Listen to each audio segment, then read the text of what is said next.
Don come up, I will handle them. മുകളിലേക്ക് വരരുത്, ഞാൻ അവരെ ഒറ്റക്ക് നേരിട്ട് കൊള്ളാം എന്ന ഒരു ശബ്ദ സന്ദേശത്തിൽ ഇങ്ങനെ വയർലെസ് മുഴങ്ങുകയാണ്. ആ ശബ്ദത്തിനുടമ മേജർ സന്ദീപ് ഉണ്ണികൃഷ്ണൻ്റേതായിരുന്നു. മലയാളികളുടെ കൂടെ അഭിമാനമായി മാറിയ, കോഴിക്കോട്ട് യഥാർത്ഥത്തിൽ വേരുകളുള്ള, ബാംഗ്ലൂരിൽ വളർന്ന മേജർ സന്ദീപ് ഉണ്ണികൃഷ്ണൻ്റേതായി അവസാനമായി ആ വയർലെസ് സെറ്റുകളിൽ വന്ന ആ വരിയായിരുന്നു don't come up, I will handle them. ധീരനായ ഒരു നായകൻ.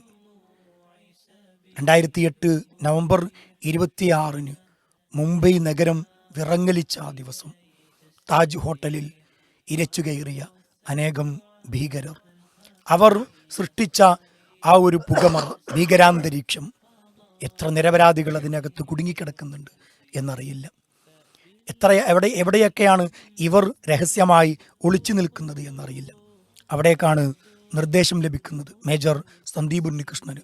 അദ്ദേഹത്തിൻ്റെ 51ാം ആക്ഷൻ ആ ഒരു സൈനിക വ്യൂഹം അവിടേക്ക് ചെല്ലണം, ആ ജനതയെ സംരക്ഷിക്കണം എന്നതിന്.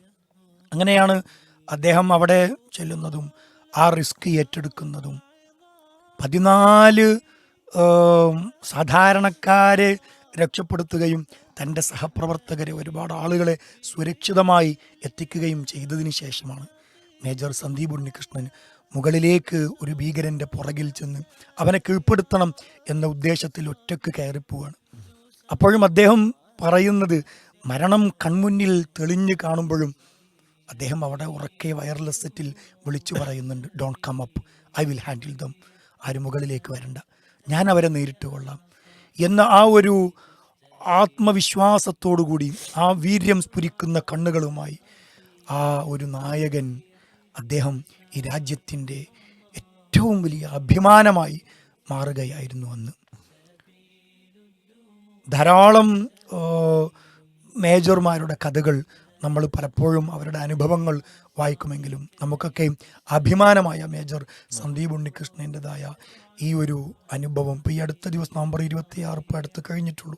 ആ സന്ദർഭത്തിലും അദ്ദേഹത്തിൻ്റെ ഓർമ്മകൾ നമ്മൾ അയവിറക്കുകയുണ്ടായി. അതെ, അതായത് നമ്മുടെ നാടിന് വേണ്ടി അല്ലേ, അതാണല്ലോ ഇപ്പോൾ ഏറ്റവും വലിയൊരു അവസ്ഥ അവരെ സംബന്ധിച്ചിടത്തോളം ഉള്ളത്. ഏത് സമയത്തും മരണത്തെ അവർ മുഖാമുഖം കാണും. ഒരു പട്ടാളക്കാരൻ്റെ ഒരു അവസ്ഥ അതാണല്ലോ.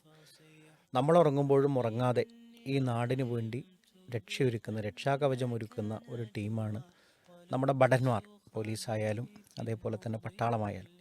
പട്ടാളമാകുമ്പോൾ ഒന്നുകൂടി ഉത്തരവാദിത്തങ്ങൾ കൂടി, അതായത് അതിർത്തികളിലും മറ്റുമുള്ള ആ ഒരു സുരക്ഷിതത്വമാണ് അവരെ സംബന്ധിച്ചിടത്തോളം ഉള്ളത്. അപ്പോൾ അതിൽ അവരുടെ ജീവിതത്തിൽ പൊതുജനത്തിന് കിട്ടുന്ന ഒട്ടേറെ സന്ദേശങ്ങളുണ്ട്.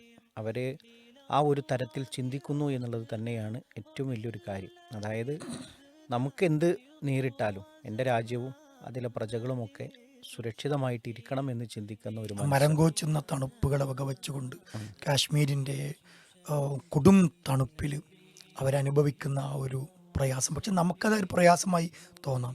പക്ഷെ അവരെ സംബന്ധിച്ചിടത്തോളം അതൊരു അഭിമാനമാണ്.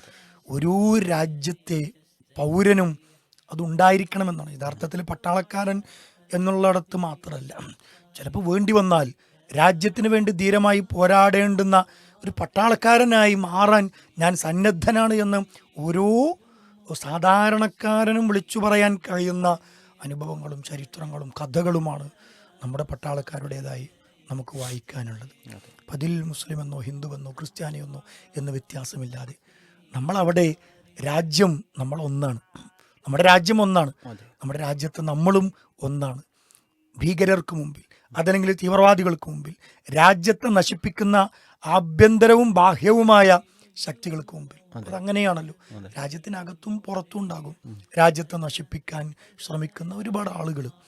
അവരെ ഒറ്റക്കെട്ടായി നേരിടാൻ മനസ്സാ വാച കർമ്മണ ഞാൻ സന്നദ്ധനാണ് എന്ന ഒരു മഹത്തായ ഒരു ചിന്ത ആണ് നമുക്ക് മേജർ സന്ദീപ് ഉണ്ണികൃഷ്ണൻ്റെയും മറ്റു പലരുടെയും അത്തരത്തിലുള്ള വീര ചരിതങ്ങളിലൂടെ നമുക്ക് കാണാൻ കഴിയുന്നത്. അവരുടെ ആ ഒരു ഭൗതിക ശരീരം വീടുകളിലേക്ക് എത്തുമ്പോൾ, മരിച്ചതിന് ശേഷം അവരുടെ ഭൗതിക ശരീരം വീടുകളിലേക്ക് എത്തുമ്പോൾ അന്ത്യോപചാരം അർപ്പിക്കാൻ വേണ്ടി ആയിരങ്ങൾ അവിടെ ഒരുമിച്ച് കൂടുമ്പോൾ ഒരിറ്റു കണ്ണീർ വാർക്കാതെ മേജർ സന്ദീപ് ഉണ്ണികൃഷ്ണൻ്റെ അച്ഛനും അമ്മയും അവരങ്ങനെ നിൽക്കുന്ന നൃത്തം ഇപ്പോഴും നമ്മളങ്ങനെ ഓർത്തു പോവുകയാണ്. അതെ.